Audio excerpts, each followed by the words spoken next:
Friends, இப்போ பார்த்தீங்கன்னா நம்ம நெல் வயலில் ஃபுல்லாக பார்த்தீங்கன்னாக்கா மிஷின் விட்டு ஃபுல்லாக அறுத்தாச்சு. ஆனால் இங்கே பாருங்கள் கீழே எவ்வளோ ஆழம் இறங்கி நிற்குதுன்னு. ஆனால் மிஷின் மாட்டாமல் வந்துடுச்சு. அதுதான் பெரிய விஷயம். ஏன்னா வந்து கிட்டத்தட்ட ஒரு 15 நாளாக மழை பெஞ்சிட்டு பார்த்தீங்கன்னாக்கா மிஷின் வந்து பார்த்துட்டு கதிர் அறுக்கிற மிஷின் வந்து பார்த்துட்டு இதில் வந்து அறுக்க முடியாது, இது ஒரு வாரம் வந்து நல்லா பூமி காயிட்டோம், மழை இழுக்கட்டும் அப்படின்னு சொல்லிட்டாங்க. அதுக்கப்புறம் வந்து பார்த்துட்டு வண்டி இறங்கவும் முடியாதுன்னு சொன்னாங்க. அதுக்கப்புறமா சரி 2-3 நாள் விட்டுட்டு அதுக்கப்புறம் தான் வந்து மிஷின்கார அறுத்தாங்க. இங்கே பாருங்கள் எவ்வளோ ஆகிட்டுக்குதுன்னு பாருங்க. கிட்டத்தட்ட முட்டி அளவுக்கு வண்டி இறங்கியிருக்குது. எப்படியோ ஆனால் மாட்டாமல் வந்துடுச்சு.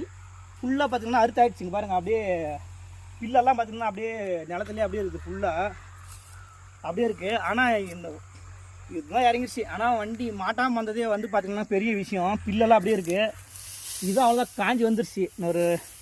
ஒரு நாள் காஞ்சி தானே போதும். அப்படியே எடுத்துன்னு போயிட்டு ஒரு இடத்துல சேகரிச்சு போனால் மாட்டுக்கு வைக்கப்பில்லு போட்டுக்கலாம்.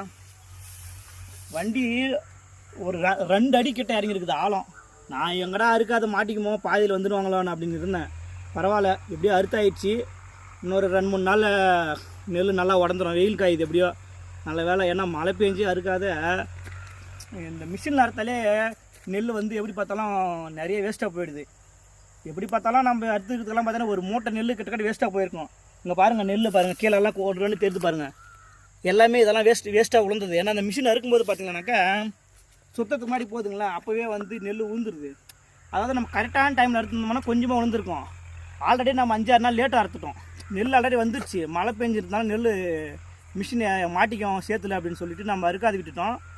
லேட்டாக அறுத்ததுனால பார்த்தீங்கன்னாக்கா அப்படியே நெல்லை போய் சரியாக தொட்ட உடனே அப்படியே நெல்லெல்லாம் உதிருது. அப்படியே உதிர்ந்து அப்படியே கீழே உழுது. அதனால தான் வந்து நிறைய எப்படி பார்த்தாலும் ஒரு மூட்டை கண்டிப்பாக ஒரு மூட்டை நிலத்துலேயே வந்து வேஸ்ட் ஆகிட்டுருக்கோம். அவ்வளோதான். இந்த 2 நாள் வளர்ந்தா பில்லெல்லாம் வந்து எடுத்துன்னு போய் சுற்றி வச்சிடலாம்.